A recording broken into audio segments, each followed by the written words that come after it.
The MEDI ESPINOMED back brace. Fitting instructions for technicians. Hello. Hi, my name is Dirk Vogel. I'm product manager at MEDI for the field of orthopedics.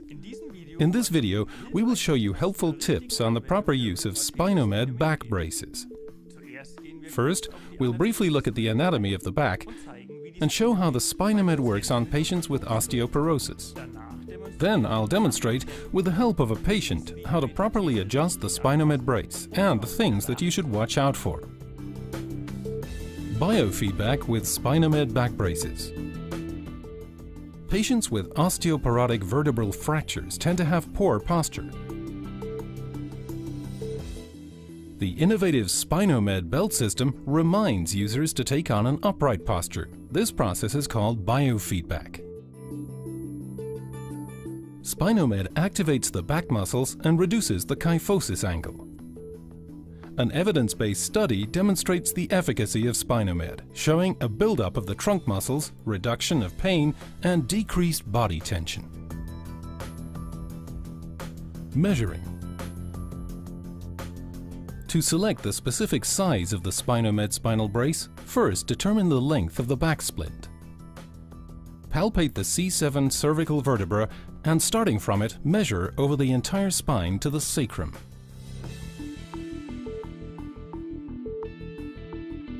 Make sure that the tape measure follows the spinal curvature over the entire path of the spine. Now that the distance from C7 to the sacrum has been determined, you can decide on the right size of back splint from the product table. Preparation for adjustment. Now comes the adjustment of the back rod. The patient should stand as upright as possible and should be able to make use of supports, for example of a table. Simplify your work by marking the sacrum. This mark is your reference point for the entire adjustment of the back rod. It represents the lower edge of the brace. Setting the back rod. Now the brace will be set starting in the lumbar area. The brace is set from bottom to top, following the curvature of the back. As you can see, setting can be carried out without any tools. It's important that you always apply the splint to the marking point to check that everything is aligned.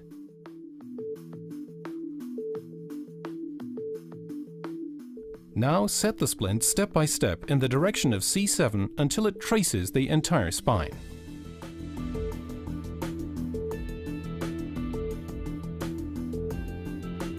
To allow the patient to stand up straight with the brace, a small gap with a width of about 3 fingers should be kept free between the splint and the body at the upper edge of the brace. Applying the brace. Now the patient can try on the brace. The brace can be worn like a vest. It is a good idea to help the patient put on the brace, especially the first time. Before you adjust the straps to the right length, you should once again ensure that the splint is positioned correctly, starting from the marking point on the sacrum. Then the stomach pad can be closed. Make sure that the bottom edge of the pad is positioned on the pubic bone. The best way to do this is in front of a mirror, so the patient can memorize the correct position of the stomach pad.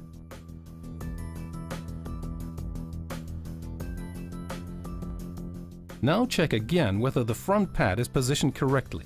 Ask the patient to help by holding the pad themselves with their hand at the level of the pubic bone. Now pull the lower waist straps on both sides tight, one after the other, so that they fit to the body. This can initially be done provisionally. The straps should not be trimmed at this time.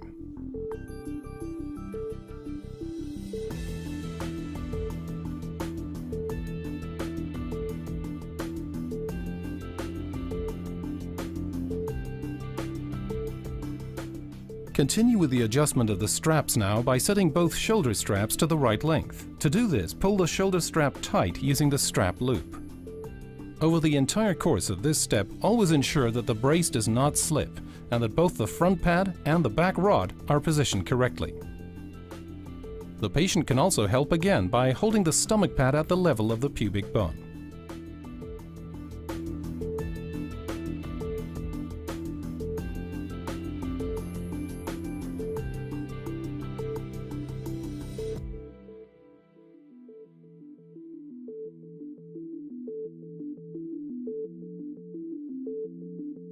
Now check whether the shoulder pad is positioned correctly. To ensure that the brace will be comfortable for the patient, the V-shaped cutout of the light gray strap cuff should be located at the base of the armpit. To do this, open the Velcro fastening on the inside of the strap and position the shoulder pad as desired.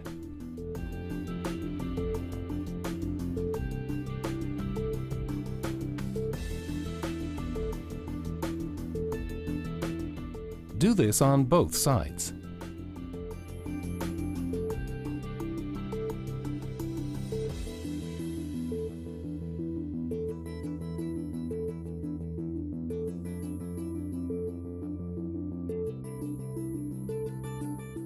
On the right, you can see the shoulder pad is positioned correctly. On the left, it is too high.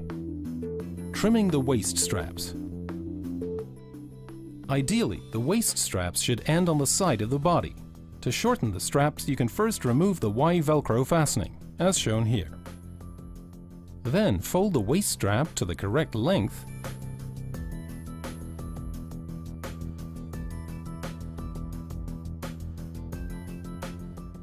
and then provisionally close the Y Velcro fastening again.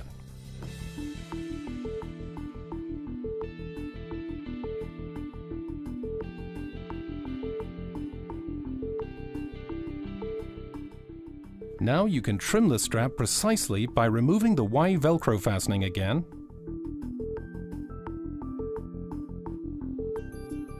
trimming the strap with a pair of scissors at the desired location,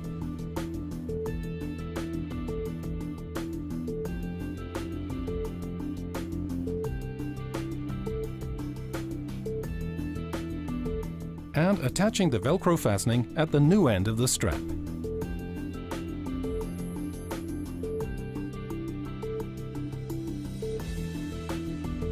Now the Velcro fastening is in the right location.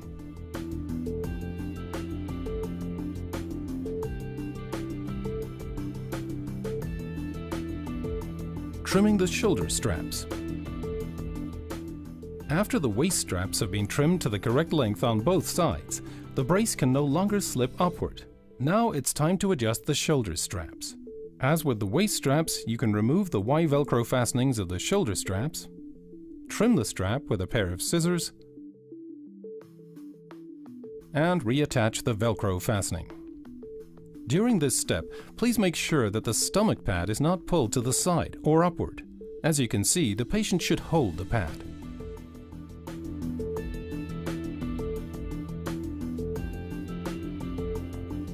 The Velcro fastening of the shoulder strap should now be between the strap loop and the stomach pad. It is important to ensure that the strap can run freely through the loop. Check again that the back rod is correctly positioned. Now you can set the elastic intermediate strap to the right height without any tools whatsoever. To do this, remove the Velcro fastening of the strap and position it at the level of the lower rib cage. When positioning the strap loop, you should make sure that this is located behind the armpit. Only then can the spinal brace have the necessary traction to straighten the patient.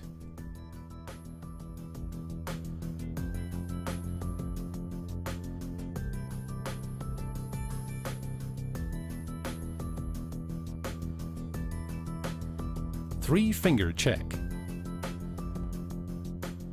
To avoid constrictions, you should check that the brace is correctly adjusted by seeing whether you can slide 3 fingers between the shoulder strap and the shoulder of the patient. Secondly, use 3 fingers to check the distance between the neck and the upper edge of the brace. This ensures that the patient has enough room to straighten up while wearing the brace. Closing of the brace by the patient. The patient can now put on the brace like a vest themselves and close it using the hand straps on the stomach pad. Ideally, this should be done in front of a mirror so that the patient closes the stomach pad on the level of the pubic bone. As you can see, the ESPINOMED brace is now optimally adjusted to the patient.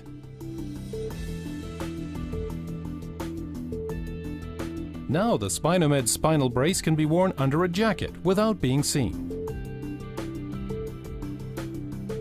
A new patient has been treated with the ESPINOMED brace, improving their quality of life.